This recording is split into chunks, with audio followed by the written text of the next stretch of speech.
Hi mga preni! Gusto nyo ba ng ice candy na mala ice cream ang texture at sarap?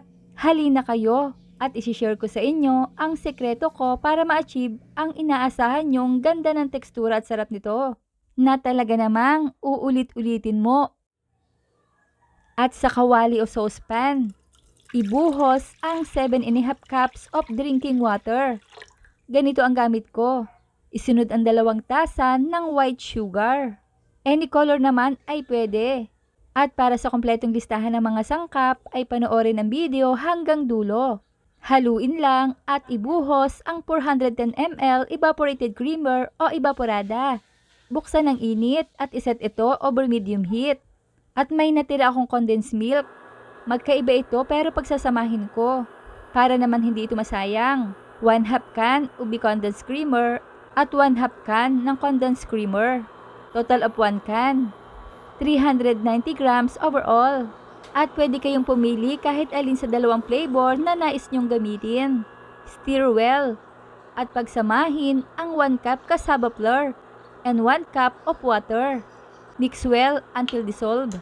At i-direct na nating ibuhos sa kawali. Haluin ng tuloy-tuloy habang niluluto at bawasan ang init sa katamtaman lang. At kapag lumapot na, ay ilagay ang kinayod na laman ng buko. 2 buko ito, haluing mabuti at lutuin ng 2 minuto. At nasiguradong naluto ng ating buko. Ganitong lapot dapat mga preni at palamigin. At kapag malamig na, ibalutin na natin.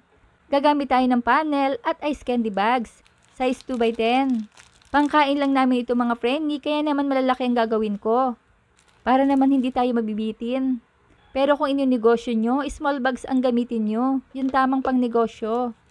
At napakadali lang namang magsarado nito. Sundan nyo lang ang ganitong proseso. Yung iba kasi, hirap daw sila mag-close ng ice candy.